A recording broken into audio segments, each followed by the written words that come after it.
नमस्ते साथीहरू, स्वागत छ हाम्रो हाम्रो युट्युब च्यानल टेक्नोभाइस नेपालमा।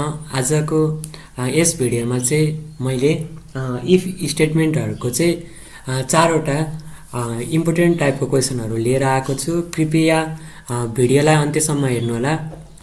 सर्वप्रथम त म तपाईहरुलाई यो मेरो च्यानलमा अपलोड भएका सी प्रोग्रामिङ रिलेटेड भिडियोहरू एक्सेस गर्नुहुन, साथै प्लेलिस्ट पनि बनेको छ सी ट्युटोरियलको, त्यो पनि एक्सेस गर्नुहुन अनुरोध गर्दछु।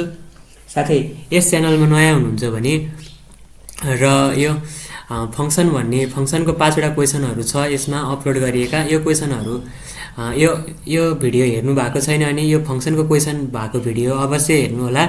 यदि तपाईलाई यसको सोलुसन आउँदैन भने चाहिँ यो सोलुसन चाहिँ यो एपिसोड 13 मा राखिदिएको छ।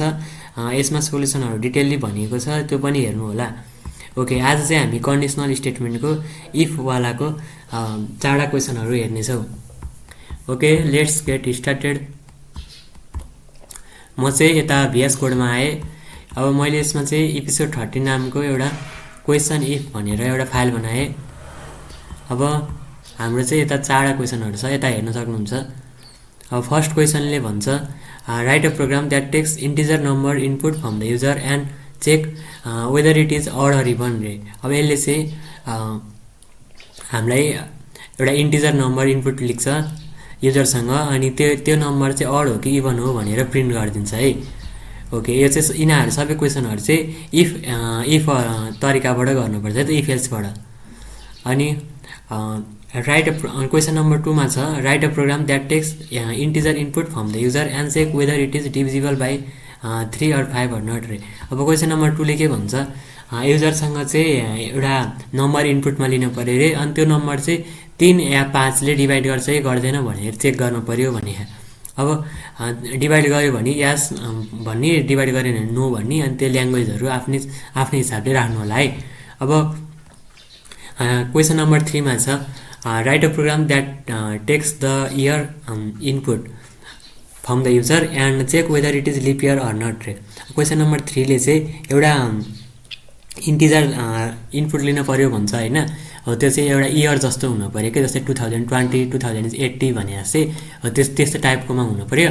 अनि त्यो युजरले इनपुट गरेको इयर चाहिँ लिप इयर हो कि होइन त्यो चेक गरिदिनु पर्यो। अब लिप इयर भनेको चाहिँ के हो त? लिप इयर भनेको चाहिँ प्रत्येक 4 वर्षमा चाहिँ एकचोटि आउने इयरलाई चाहिँ लिप इयर भन्छ होइन। हो, अनि त्यो चाहिँ अब जस्तै 100 वर्षमा चाहिँ 25 चोटि लिप इयर आउँछ। हो, त्यसै 4 वर्षमा आउने इयरलाई चाहिँ के भन्छ, त्यो 4th इयरलाई चाहिँ के भन्छ, लिप इयर भन्छ। जस्तै 2000 भन्ने लिप इयर हो भने अब 1 2 3 चाहिँ लिप इयर हुँदैन, अनि 4 वर्षपछि आएको भनेको 2004 चाहिँ लिप इयर हुन्छ।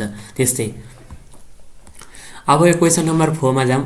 क्वेसन नम्बर 4 ले चाहिँ के भन्छ, क्वेसन नम्बर 4 ले चाहिँ एउटा प्रोग्राम बना भन्छ, अनि where we have to create game function रे। अब on calling which it choose among start game, about the game, exit game भन्छ होइन। हो, अब यसले के भने भन्दाखेरि एउटा हामीले प्रोग्राम लेख्नु पऱ्यो रे, अनि त्यो प्रोग्राममा चाहिँ एउटा गेम भन्ने फङ्सन पनि बनाउनु पऱ्यो रे होइन। हो, त्यो गेम भन्ने फङ्सनलाई कल गर्दाखेरि चाहिँ त्यसले चाहिँ स्टार्ट गेम अनि अबाउट गेम अनि एक्जिट गेम भनेर प्रिन्ट गर्नु पऱ्यो रे।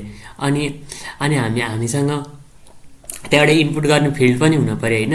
अनि त्यो इनपुट गर्दाखेरि चाहिँ त्यो इनपुटमा चाहिँ हामीले एउटा यो 3टा अप्सनबाट एउटा चुज गर्न पाउने हुनु पऱ्यो कि, स्टार्ट गर्ने हो कि हामीले गेम अबाउट सेक्सनमा जाने हो कि एक्जिट गर्ने हो भनेर एउटा चुज गर्ने अप्सन हुनु पऱ्यो त्यहाँ। जस्तै अब हामीले 1 2 3 राख्न नि सक्छ कि स्टार्टै लेख्न नि सक्छ, त्यसरी नै चुज गर्ने एउटा तपाईँले कन्डिसनहरू लगाएर इफबाट गर्नु पऱ्यो। कन्डिसन चाहिँ इफबाट लगाउनु पऱ्यो, अनि त्यो गेम भन्ने चाहिँ एउटा फङ्सन बनाउनु पऱ्यो। फङ्सन यो चाहिँ क्वेसन नम्बर 4 चाहिँ फङ्सन र इफ स्टेटमेन्टको कम्बिनेसनबाट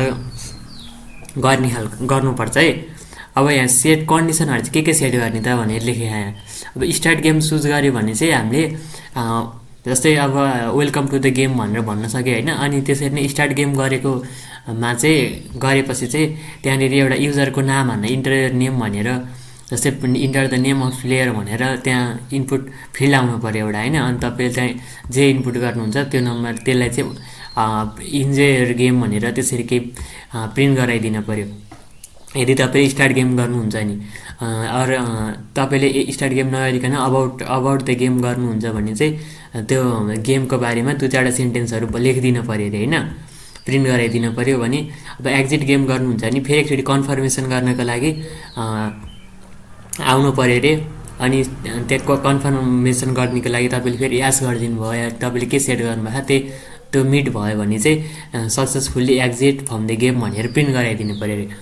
ओके, यो क्वेसनहरू चाहिँ अलि गर्न इन्ट्रेस्टिङ टाइपको छ। यो 1 र 2 को त सजिलै नै छ, त्यही नि। अब यो लोजिक बेसिक खालको क्वेसनहरू हो, हामी भर्खर पढ्दै आइरहेका छौँ। सो आशा छ यो सबै क्वेसनहरू गर्नुहुनेछ। अनि यसको सोल्युसन चाहिँ म अरू भिडियोमा ल्याउने नै छु।